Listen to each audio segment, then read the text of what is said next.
నిర్మల్ జిల్లా సోన్ mandal police station పరిధిలోని జఫ్రాపూర్ గ్రామంలో పోలీస్ కార్డన్ సర్చ్ జిల్లా ఎస్పీ శ్రీ శశిధర్ రాజు ఆధ్వర్యంలో నిర్వహించడం జరిగింది। ఈ కార్డన్ సర్చ్ లో సరైన పత్రాలు లేని 94 మోటార్ సైకిళ్లు, 4 ఆటోలు, 1 ట్రాక్టర్, 1000 అనుమతి లేని గుట్కా ప్యాకెట్లు స్వాధీనం చేసుకున్నారు। ఈ కార్యక్రమంలో అదనపు ఎస్పీ వెంకట్ రెడ్డి, డీఎస్పీ ఉపేందర్ రెడ్డి, సిఐలు మరియు పోలీస్ సిబ్బంది పాల్గొన్నారు।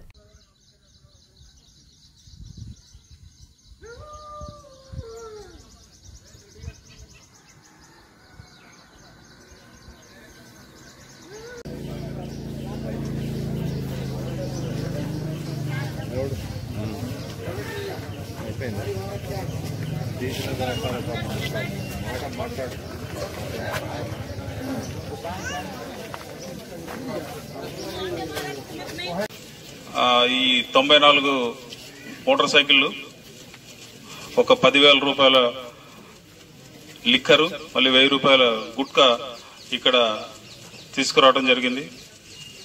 సోన్ సర్కిల్, సోన్ పోలీస్ స్టేషన్ పరిధిలో గల జాఫ్రాపూర్ గ్రామంలో ఈ కార్డినెన్స్ సర్చ్ నిర్వహించడం జరిగింది। నిర్మల్ జిల్లా పోలీస్ యంత్రాంగం అంతా కూడా దాదాపు 100కు పైగా ఈ కార్డినెన్స్ సర్చ్ యొక్క ముఖ్య ఉద్దేశము ప్రజల్లో భద్రతా భావాన్ని పెంపొందించడం, ప్రజలకు మేమున్నామనే భరోసా।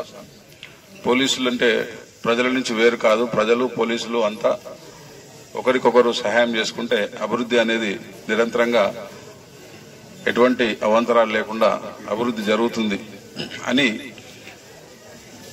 దృఢంగా నమ్మిన రాష్ట్ర ప్రభుత్వము తెలంగాణ ఏర్పాటు అయిన తర్వాత పోలీసు యంత్రాంగానికి చాలా ఇన్ఫ్రాస్ట్రక్చర్, వెహికల్స్, బిల్డింగ్స్, టెక్నాలజీ అన్నీ కూడా అందుబాటులోకి తెచ్చింది।